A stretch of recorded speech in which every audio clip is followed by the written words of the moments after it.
group down to Callao, Peru, the port of Lima. We're all familiar with balsa, or those of you that are older in the audience probably familiar with making models with balsa. It's the same species, and very important in a number of industries throughout the world. This is the construction of the raft in the port of Callao. They used these main trunks as the main base of it, and then put cross pieces of the same material, built up a deck, and then built a little cabin on top of it that you'll see in a minute. Bringing the logs down to Lima, and then construction of the floors and the little shelter which they slept in, and inclement weather ate their meals. They sailed off. Well, not really. They were towed some 60 miles out for safety reasons to get them out of the main shipping routes so they could then begin their journey. Some people point out this is kind of not exactly proving anything if you can't get through the surf and get out on your own, but they considered it a necessity. There were 6-person crew, all Norwegians except for one Swede. Many of them had war experience in World War II, and some of them Thor had grown up with during his life.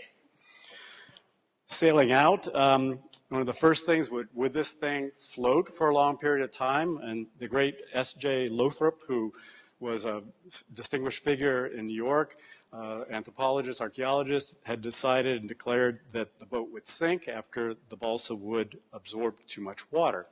It did absorb water, but it lasted the trip and much longer afterwards. So the key here is looking at the known currents, and these can be used to help you. Also, the winds tend to be towards the west, so they tried to sail as much as they could up the Humboldt Current to the north, and then from there try to catch the tropical currents going to the west, and then hopefully make landfall in Polynesia. It was a learning experience, putting the sail up, controlling it, trying to protect it from getting blown away, getting ripped. They were constantly putting it up, taking it down, depending on the weather, so not to destroy it or the boat. And steering the boat was much more difficult than they had imagined.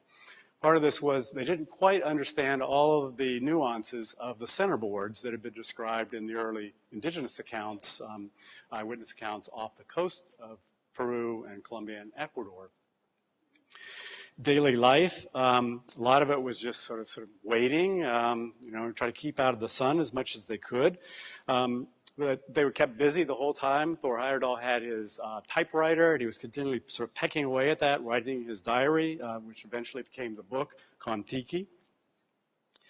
They found, they brought some 60 big jerry cans of water, and they lashed them to the deck. And some people say, well, if they'd use indigenous ways, how could they store that much water? They also brought some bamboo tubes, what they sealed, to show that they could actually bring water using indigenous techniques.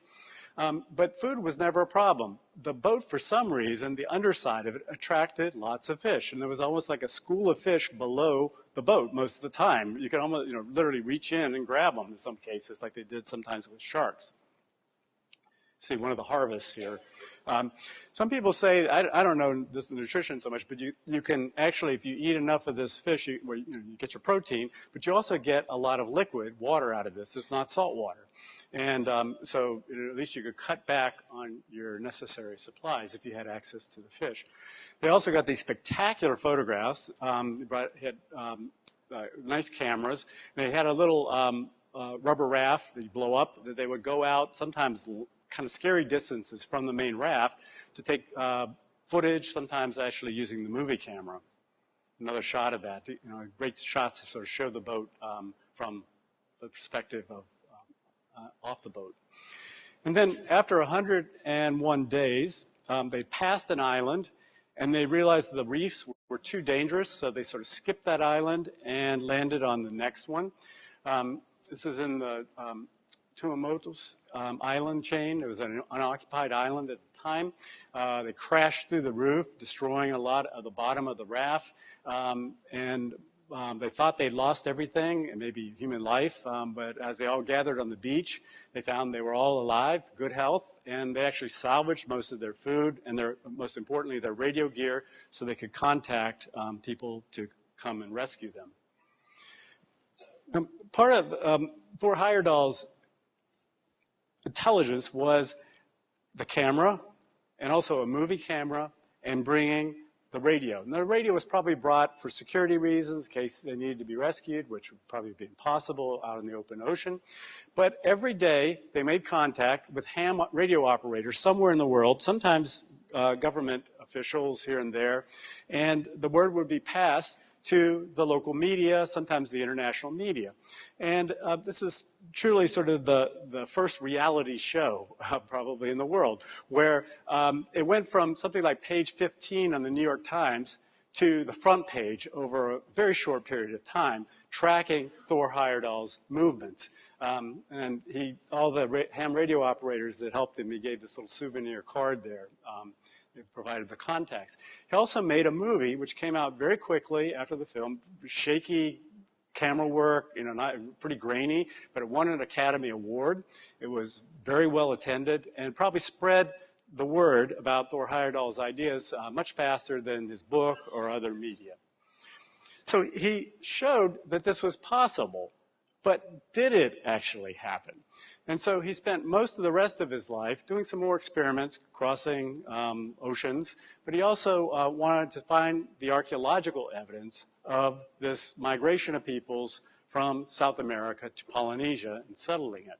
So he went to the Galapagos Islands, worked there for a while, not a great project. Then he went to Easter Island and spent almost 2 years there. This time he brought 3 trained archaeologists with him. So the reports that he wrote are big, thick, 400, 500-page, multi-volume books, incredible archaeology, mapping, all the stuff that's sort of state-of-the-art at the time, very impressive. But if you read, there's sort of a disjuncture between the archaeological account, that's kind of, very presenting the facts, this and that, and talking off of the data, to his more popular writing that took a lot of leaps about what this meant. Here's some sort of spectacular kind of showy shots. I don't think they'd ever let you do this today on Easter Island, climb to the top. Probably for me, the most interesting thing of the work that they did there was experimental archaeology. And Thor always said, we knew nothing about Easter Island until I went there. Well, there were many projects before, and he drew upon the literature of the previous people. But the experiments were, I think, some of the first. And part of it was to kind of show the amount of labor that went in and how difficult it was to cut these monuments out of rock in the quarries using indigenous techniques that he sort of guessed at, how they dragged these across the landscape. And it was kind of to prove that this was so sophisticated that local peoples couldn't do it. It had to be this master race coming in from South America to teach them how. And the experiments actually kind of showed it was pretty easy. You put a lot of people together, some ropes, you put some sleds down and just drag it across these ready-made roads that Easter Islanders had built. He also did a number of journeys that you're probably familiar with. They got great coverage in National Geographic. It was the Raw 1 and Raw 2 expeditions on reed boats. And so this was to try to prove that Egyptians, who have reed boats also, could have sailed across to South America, where reed boats show up in the Lake Titicaca Basin and on the coast of Peru. So this would be that other link of this master race that comes out of the Middle East, crosses the Atlantic, settles in the Andes, and then finally ends up in Polynesia. This was in '69. There was a first boat. It was a disaster. It took on too much water, soaked it up, and sank.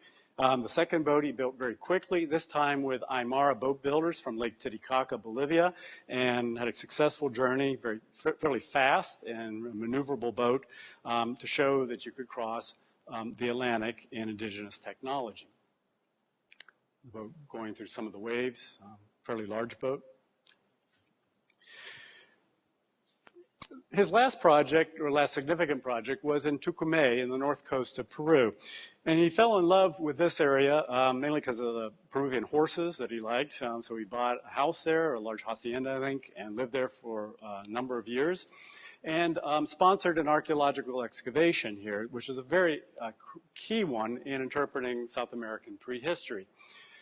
He was fascinated because he thought this civilization was the ones that were probably producing those balsa rafts and doing the economy, moving goods up and down the coast maybe as far north as Mexico. This shows a mural in low relief of a frieze showing some indigenous designs depicting large boats with bird-like figures standing on them, probably on the ocean. And the success of this project and why it's so well respected, he had two great archaeologists, colleagues of mine, who worked on this, and he gave them free rein to do great archaeology, lots of funding, and they got to publish their stuff the way they wanted to, and then he could extract what he liked out of it, kind of pick and choose to argue his arguments to further his ideas. He published numerous books in his life. I tried to count them, and I couldn't get a count. Many of these are literally large volumes in size. They're big format, huge word count, total page numbers, filled with excellent quality photographs, some of the first color photographs used in archaeology, maps, technical drawings. And, but you see, though, if you look at a lot of these, you see a lot of repetition, especially in the later works, just kind of repeating what he's already said. But he was a master storyteller. And from what I understand, he was a master speaker at events where he could sort of tell his story.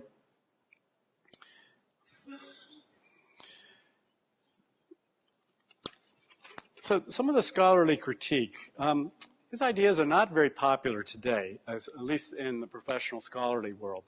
And even though he was a darling of the press and a lot of his biographers treat him almost like a human god, there's a lot of old and new reevaluations of his theories that are highly critical, especially regarding Polynesia and Andean culture history. Some of his critique can be quite harsh at times from armchair scholars, but also practicing professionals that have all chimed in to critique various aspects of his work.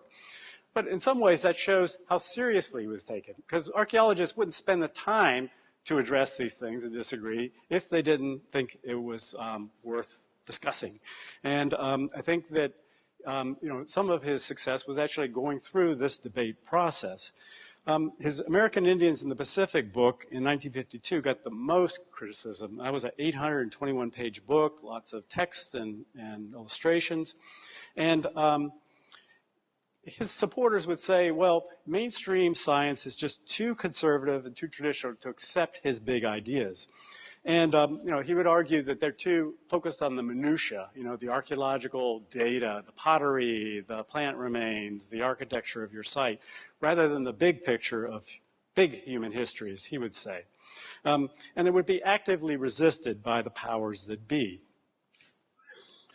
Based on my readings, most of the weaknesses, he took traits out of context and compared them sort of item by item. So kind of scanning through art books, photography books, kind of picking and choosing, and then sort of pairing them with objects, say, from Polynesia, taken from all over Polynesia, but mainly Easter Island, to sort of prove the connections. And in many cases, he just completely resisted any critique of his ideas. And I think all of us, I love to get in debates with my colleagues, but also, one of the things I love about debating is the world isn't completely known, and so it's, you discuss, you debate with your colleagues, but you also learn from your colleagues. And I think that this was one of his main downfalls. He had trouble also, I think, kind of ranking the quality of the evidence that he used to make his arguments. Sometimes it was very superficial comparisons of art styles, iconography, design of architecture, sculpture, and actual artifacts. And although he developed his ideas and kind of fine-tuned them throughout his life, it kind of remained the same story that he presented to the New York scholars trying to get his first book published before Tiki. Very entrenched in his ways, even though he expanded it out with projects into the Old World and many other areas in the New World. Now, so due to his self-proclaimed maverick or outsider status in science, he refused to adapt and sharpen his arguments. And the sort of failure to participate with regular science, we have peer